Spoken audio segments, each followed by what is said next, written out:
বাউল obstruction বা intestinal obstruction মানে আমাদের যে ক্ষুদ্রন্ত এবং বৃহদন্ত্র যে আমাদের অর্গান দুটো রয়েছে তার মধ্যে যদি কোথাও কোনো বাধা সৃষ্টি হয়, এই ক্ষুদ্রন্ত বা বৃহদন্ত্রের কাজ কি, আমরা যে খাবার খাচ্ছি সেটাকে ডাইজেশনের পর সেটাকে ওই চ্যানেলটার মাধ্যমে ওটাকে বয়ে নিয়ে যাওয়া, তারপর সেটা আমাদের অ্যাজ এ স্টুল আমাদের শরীর থেকে বেরিয়ে যাচ্ছে।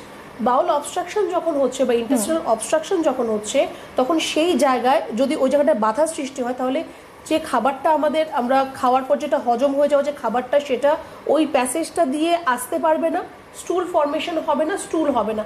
অনেকেরই এই কমপ্লেনটা থাকে। এটা কোনো রোগের নাম নয়, বা যেটা আমরা আজকে বাউল অবস্ট্রাকশন নিয়ে আমরা কথা বলছি, সেটা একটা ডিজিজ কন্ডিশন। আপনার পেটের ভেতরে এই সমস্যাটা হচ্ছে, ধরুন আপনার একদিন আপনার স্টুল হলো না, আপনি ভাবলেন যে হয়তো খাওয়া দাওয়া ঠিকঠাকভাবে হয়নি বা হজমটা ঠিক হয়নি, তার জন্য আপনার স্টুলটা আজকে হলো না বা ক্লিয়ার হলো না। কিন্তু আপনি যদি দেখছেন যে 2 দিন 3 দিন 4 দিন 5 দিন আপনার হয়েছে যে স্টুল আপনার ক্লিয়ার হচ্ছে না, কিন্তু আপনি খাওয়া দাওয়া আপনি ঠিকঠাক করছেন, তাহলে কিন্তু সেটা আপনার পেটের ভেতরে আমাদের যে অন্ত্র যেটা রয়েছে, যেটা আমাদের মুখ থেকে শুরু করে আমাদের যে খাদ্য নালী, সম্পূর্ণ মুখ থেকে শুরু করে আমাদের একদম স্টুল আমাদের যেখান থেকে হচ্ছে সেখান পর্যন্ত যে লাইন, যে চেনটা রয়েছে, সেখানে যদি আপনার অবস্ট্রাকশন বাধা সৃষ্টি হয়, তাহলে কিন্তু আপনার দেখবেন স্টুলটা ক্লিয়ার হচ্ছে না বা স্টুলটা হচ্ছেই না, আপনার পেটটা ফুলে ফেপে থাকছে, খাবার হয়তো রুচি নেই, খিদে নেই, একটু গা গোলানো ভাব, পেটে ব্যথা, এই সমস্যাগুলো হবে। বা আপনার গ্যাস্ট্রাইটিস আপনার হচ্ছে, কিন্তু সেটা আপনার ওপর দিকে বা নিচের দিকে কোনো দিকে আপনার পাস হচ্ছে না,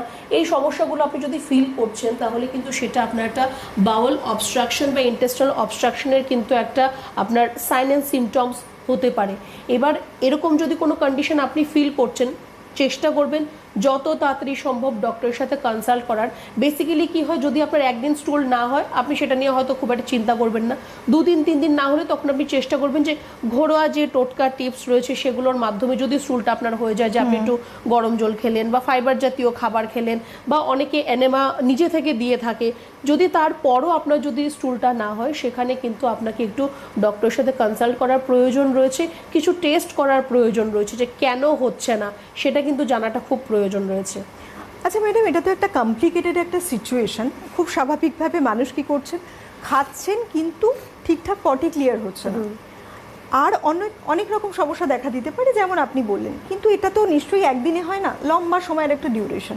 কেন হয় এই সমস্যা? একদম, দেখুন কোনো রোগই না আপনার এমন না যে রাত্রিবেলা ঘুমালেন সকালে উঠে আপনার শরীরে রোগ চলে এলো, এটা কোনোদিনই হয় না। আপনার শরীরে অনেক দিন ধরে সে কিন্তু আপনাকে একটা জানান দেয়। আপনার ধরুন এই যে বাউল অবস্ট্রাকশনের যে সমস্যাটা, হয়তো কারোর দেখবেন কনস্টিপেশনের সমস্যা রয়েছে বা ইররেগুলার বাউল মুভমেন্ট, যে প্রত্যেক দিন স্টুল হয় না, 2 দিন 3 দিন ছাড়া ছাড়া স্টুল হচ্ছে। আমি আজকেই বোলপুরে পেশেন্ট দেখে এসেছি, যার জন্য এই টপিকটা চুজ করা মেইনলি, যে 3 দিন ধরে স্টুল হচ্ছে না, but they are okay with that, মানে ওরা ভাবছে এটাই স্বাভাবিক বা এটা স্বাভাবিক নয়। বা অনেকে খুব ক্যাজুয়ালি বলে ওই একদিন ছাড়া ছাড়া স্টুলটা হয়, কিন্তু সেটা একদমই স্বাভাবিক নয়। প্রত্যেক দিন আপনার স্টুল ক্লিয়ার হওয়ার প্রয়োজন রয়েছে, নয়তো এর থেকে শুধু যে পেটের সমস্যা হবে সেটা কিন্তু নয়, আপনার আমবাতের মতো সমস্যা আপনার শরীরে চলে আসতে পারে, স্কিনের সমস্যা আপনার হতে পারে।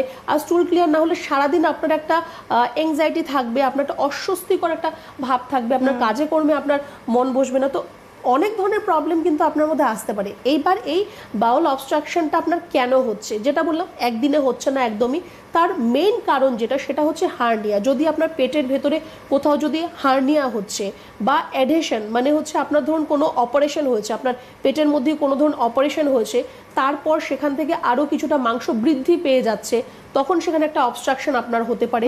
কিছু কিছু মেডিসিন লং টাইম ধরে আপনি অনেক দিন ধরে কোনো ওষুধ আপনি খাচ্ছেন, বা ধরুন আপনি ব্যথার জন্য কোনো ব্যথার ওষুধ খাচ্ছেন, সেটাও আপনার কিন্তু এই অবস্ট্রাকশনের একটা কারণ হতে পারে। কোনো স্টেরয়েড মেডিসিন আপনি অনেক দিন ধরে খাচ্ছেন, সেটা আপনার একটা ইন্টেস্টাইন অবস্ট্রাকশনের আপনার কারণ হতে পারে।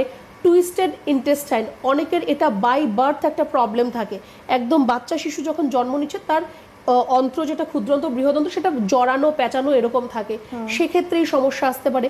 বড়দের ক্ষেত্রে যদি কোনো ধরনের কোনো বড় অ্যাক্সিডেন্ট আপনার হয়ে থাকে, বা কোনো ধরনের যদি আপনার পেটের মধ্যে কোথাও চোট লাগলো, তখনও কিন্তু আপনার টুইস্টেড ইন্টেস্টাইন হতে পারে, সেখান থেকে আপনার বাউল অবস্ট্রাকশনের মতো সমস্যা কিন্তু আসতে পারে। তো এই জিনিসগুলো আপনাকে খেয়াল রাখতে হবে, খুব ছোট ছোট জিনিস।